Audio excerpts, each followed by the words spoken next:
What's up? Thanks so much for joining me for this episode of the Being Beautifully Honest podcast. I wanted to talk about Kandi and Todd from the Real Housewives of Atlanta and just share my thoughts on the relationship. And one of the most recent episodes of the Real Housewives of Atlanta, Kandi and Todd, they were having a discussion about her not really being there enough with the family. And, Todd was just sharing his thoughts about how he's made time sacrifices and really not doing the type of work and the things that he used to do that he actually did enjoy doing, even if he wasn't making as much money doing those things as he is making now. And Kandi's, views on things, and we all know Kandi she gets emotional and she loves to cry. I just feel like that's just who she really is. And there's some people who are just really, really sensitive. I'm a sensitive person. I mean, I don't cry at the drop of a hat. I'm a little bit harder than Kandi is when it comes to stuff like that. But I do understand getting the feelings and getting the emotions. It's just how she expresses herself or tries to express herself. But I wanted to ask the question, is Todd doing the most post-prenup, or is Kandi just doing the most?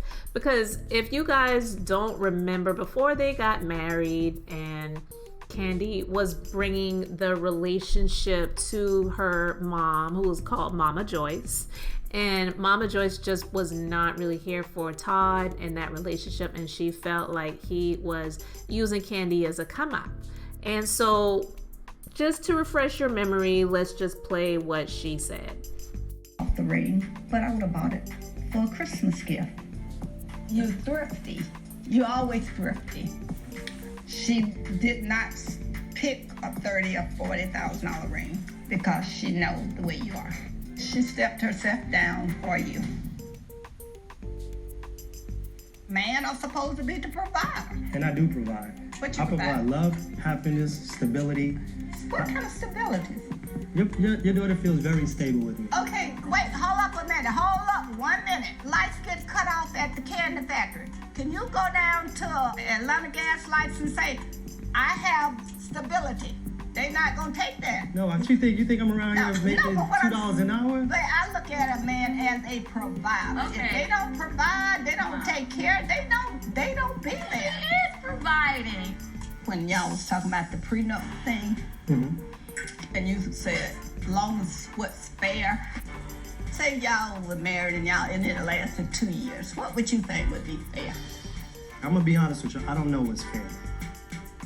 Let me ask you this. If she were to omit in the manner to which we have become accustomed to, would you be willing to sign that?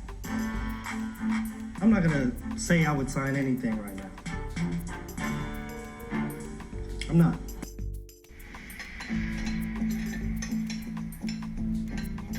So is this a work in progress? Are we working at it? We working at it. That's fair. Even though I do feel you're opportunist. What do you think I'm getting out of it? What you getting out of it? This doesn't impress me. This house, I none mean, of this but the impresses woman me. itself, Oh, I love her to death. Well, you gonna have to prove that to me now. I got my, and I got people that, they get back to me. Everybody's looking I at me. know, they looking at you. As they should. You are from New York, so you know, yeah. y'all know y'all slick. Slick. I'm gonna tell you, I take the slick out of slick. Okay. You know, Yeah, I believe it. I do. You tell me what I need to do to fix it, and I'm gonna do my best. Just don't let me catch you. Don't let me tell you, ain't no river high enough. Ain't no ocean deep enough. Ain't no desert hot enough to keep me on your ass, baby. Okay, so you heard that. And it's been many years since they got married. Obviously, they are happy. They have had 2 children since they've gotten married. They both had a child separately before they got married.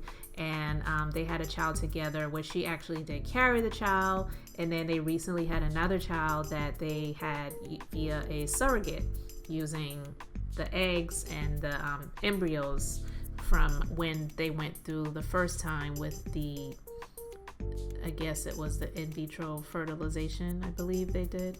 Anyway, I don't know a whole lot about all of those procedures, so forgive me if I got that wording wrong, but pretty much it was a high-risk pregnancy, so they decided not to go that route again, but they wanted to not let the embryos go to waste, shall we say. So with that being said, they've had a lot of success. They've had the Old Lady Gang restaurant, the first open. They had another one. I believe they also have a food truck, and they've had the play regarding, it was, supposed to be about Kandi and her mom, based on their life, but not an actual story of their life.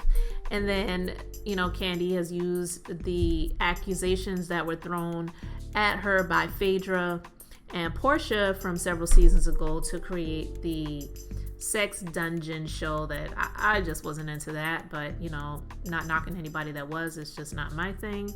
And so but again, she monetized another opportunity and turned something negative into something positive that was going to create dividends in their bank accounts. So a lot of people have the feeling that Todd is a user and he just used Kandi to come up, and people are entitled to their opinions. I'm not caring either way. I do believe that he does love her. I'm not of the belief that he does not love her at all and he's just using her, but I do believe that he is utilizing the opportunity to create a better life and lifestyle. That goes without saying. I mean, you see it. That is what he's doing. I'm not saying it's something negative. I'm not even saying it's something positive. I'm just saying that is just what is happening, period. And then where it involves the prenup, before they got married, there were just some conversations that they had about the prenuptial agreement, and Kandi was adamant, I'm not getting married without a prenup. And Todd was wanting to have some things reviewed, and he just had some questions about things, and he just felt that he was rushed into signing it because he signed it on the day of the wedding, and because of the timetable that they were on, it had to be video recorded. There had to be a witness in front. He had to pretty much, answer all of these questions, letting everyone know he was not coerced into signing this, because let's just be honest, sometimes stuff happens later on and then people can say, I really was forced to sign that. I didn't really know what I was signing, blah, blah, blah. Well, with that being said, I don't have all of the details about the prenuptial agreement that he signed, but what I do recall about the prenuptial agreement was the fact that anything that they had before they got married is theirs after the marriage is over if it ends. So he cannot utilize anything that she did before they get married to try to attach himself to and say that he has rights to any of that stuff before he got married, and vice versa. Even though, we all know that she had financially and asset-wise more than what he had. And, not knocking it, just saying that's just what the situation was. Okay. And then also the prenuptial said that what they got together during the marriage, those things can come into play if the marriage were to end, with regards to splitting things and who gets what and how much and all of that. So it can be viewed that Todd is doing the most post-prenup because they've got all of these different things that they're doing in such a short span of time after they got married. There are not many people who, restaurants for one, as a business, is a very, very hard business to have. And most people who start out as an entrepreneur in the restaurant industry, to have one for several years is a huge accomplishment, because you have to have employees. Having employees, period, is a huge issue. It is not an easy thing to have, but you rely upon employees when you have a restaurant, because you have to have adequate people to serve. You have to have adequate people to do all of the things that you need to do in the restaurant. So, and there's also a high turnover in restaurants. that's just the truth as well.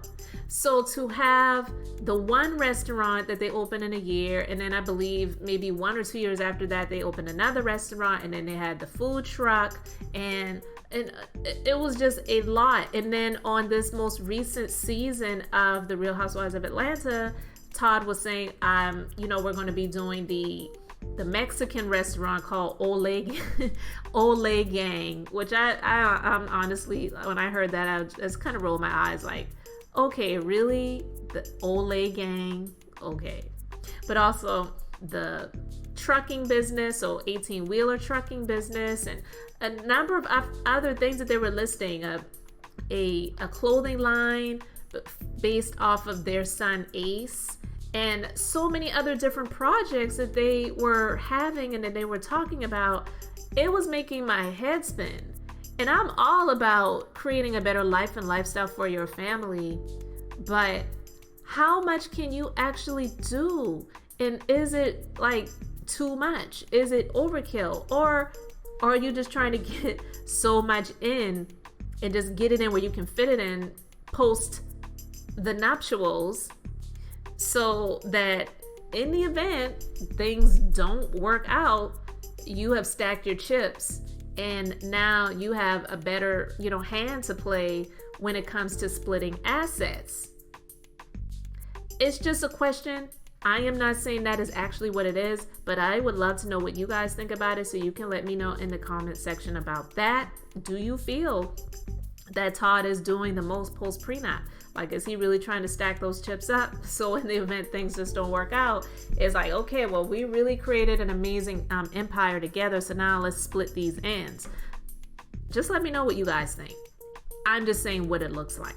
Not saying that is actually what it is, just saying what it looks like. Again, like I said before, I do believe that he really loves her, so I don't believe that he's using her and there's no love there or, anything at all.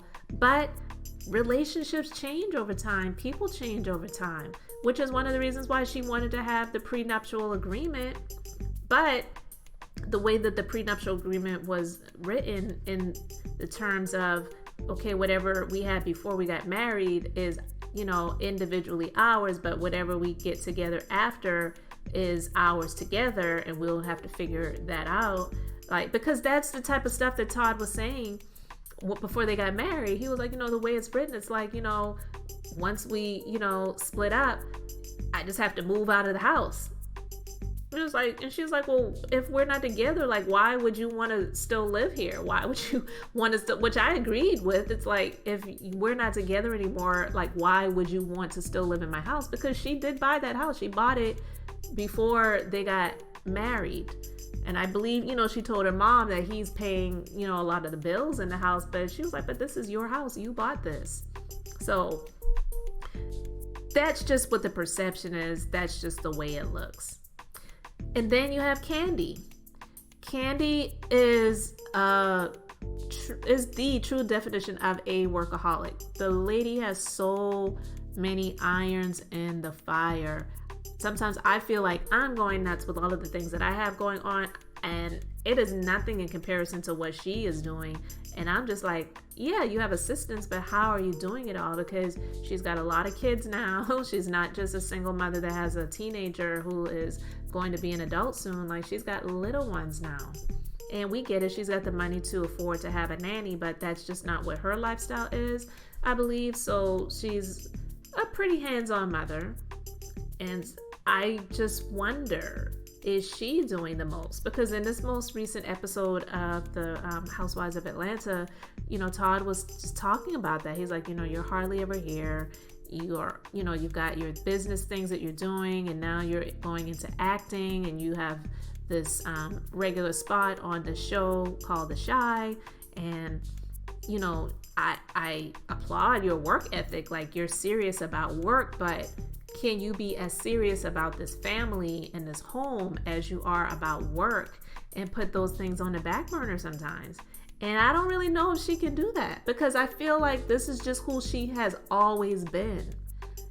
It's, it's a known fact that she lost her brother a long time ago.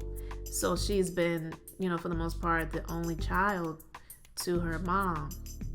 So I don't know if she's just always felt this void because of her brother losing his life, and also just wanting to prove that she is a successful person and she will never fall from that spot of being a successful person. So she just goes all in with everything.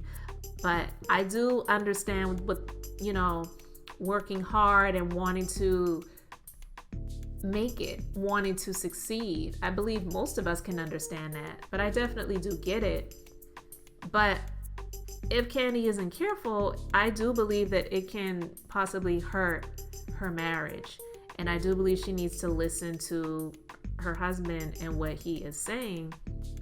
And I'm not one to, put anything on anyone's relationship, because people sometimes choose to continue to stay in relationships and marriages that are just not healthy, and they're not happy, and they're just doing it for the sake of time and just buying out their time. And then there's some people that are not going to put up with it, and they're like, I am not going to live like this, I just want to be out. And Todd sounds like that type of person where he wouldn't just stick in it for the sake of sticking, and he would get out. And he is putting himself in a very nice position to be able to walk out very nicely, because he has definitely put in the work and done the most post prenup. But I do believe sometimes Kandi is, because of who she is with the workaholic spirit that she has, that she is doing the most. And I feel like she just needs to fall back.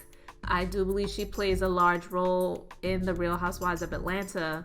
Not sure that it's very interesting, but she does have a very large role, which is why she's one of the higher paid people on this franchise. But sometimes Kandi is just one that, is doing the most, because she's got a makeup line now.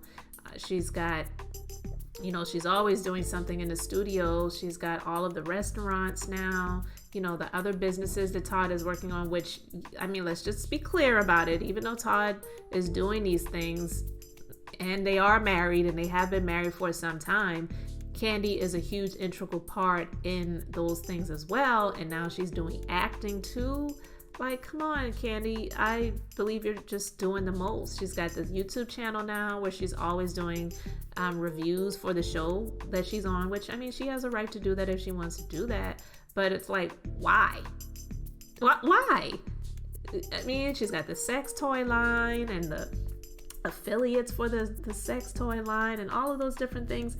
And honestly, I remember, and if I can find it, I will play a clip of it, and just to show a still so you guys can see it.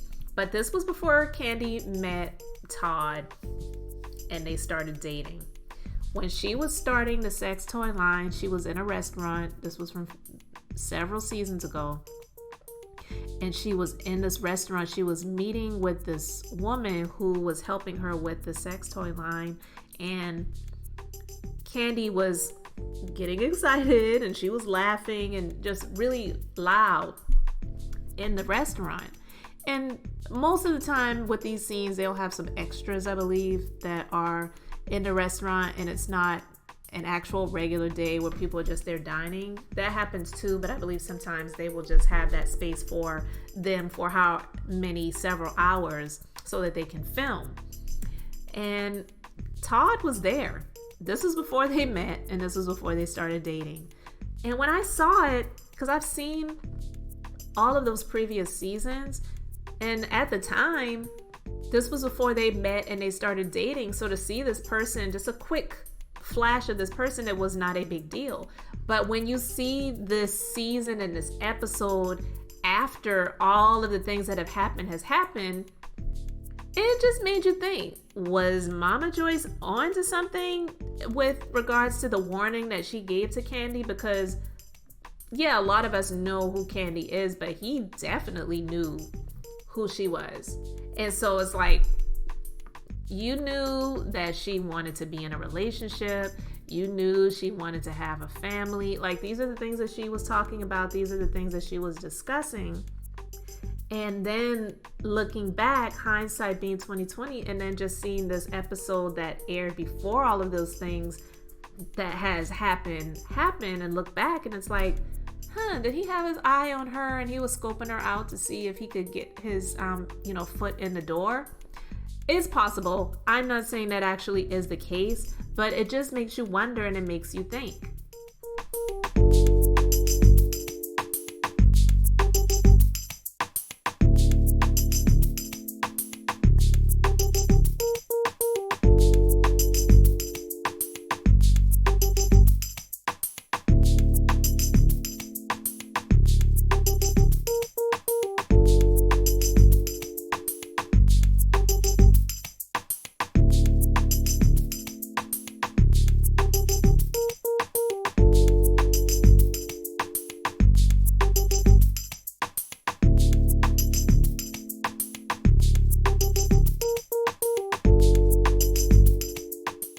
Alright, so you saw that quick little clip there, and that's what I'm talking about. And it's so, again, it just makes you wonder, was the warning that Kandi's mom gave to her valid in some way?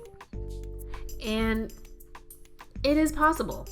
I don't know if it is 100% true, but of course a mom is just trying to protect their child, so I don't know that she is 100% correct. We'll only know over time. Time will always tell. If things work out and things get in an ugly space, then we could say, yeah, she was right. Or, if it gets to a place where things don't work out for them, and I'm not saying that I hope that it doesn't. I'm not hoping that, they don't work out. I hope that they do work out. I want to see marriages succeed and be successful. But in the event that it didn't, and things did not get ugly, then we could say, yeah, she was wrong. He's not that type of person. But we will never 100% know unless it ever gets to that point. All she can do is speculate and just try to protect her daughter, which I believe is what she's, just trying to do. And so I am of the belief that, yeah, Todd is doing the most post-prenup, but I do believe that he does love his wife. And yeah, I do believe Kandi's doing the most. I mean, her daughter has even said it. Riley has said, you're never really around. And, her daughter's just been pretty blunt and honest with her, whether Kandi really wanted to hear it or not. Her daughter's just said how she's felt. And most children are just going to be honest. They usually don't have that filter where they're trying to protect their parents or whoever they're speaking about or speaking to, trying to protect their feelings. They don't really have that filter there. So they're just going to say it how they feel it or how they see it. And so, again, her daughter has even said that, you're hardly ever around. You're always working. You're doing this, and yeah, you have a lot of money, and I have a nice lifestyle, but it would be nice to have you along with some of the lifestyle, and maybe we can just pare it back a little bit. It doesn't have to be as extravagant, even though Kandi is pretty cheap. She said it. It's nothing negative. It's just what she said, and she's proven before. If we pare it back a bit, and I could have you more along with, some of the nice things, but it doesn't have to be where you're renting a condo for me in New York City for an entire season for, I don't know, 5 figures a month or however much it costs. I don't really remember, but I digress. Just want to know what you guys think about it, how you feel about it. Do you feel that Todd is doing the most post-prenup? And do you feel that Kandi is, just doing the most? And how do you feel about the warning that Mama Joyce had for Kandi about Todd? Do you feel that she had the rights to feel the way that she was feeling? Or do you feel it was just over the top and she just needs to chill out and stay out of Kandi's relationships? I would love to know what you guys feel about it. How do you feel? So thanks so much for joining me for this episode of the Being Beautifully Honest podcast. If you like this episode, please hit the thumbs up and subscribe to the channel. Hit the notifications bell so you know whenever I do upload a new video, and hit that share button so you can share it with someone else to listen to as well. So to end this episode, thank you so much. I am the Minister of Beauty, here to share the Bible. That's business, inspiration, beauty, life, and enjoyment. And until next time, I hope you all have an amazingly blessed and beautiful day.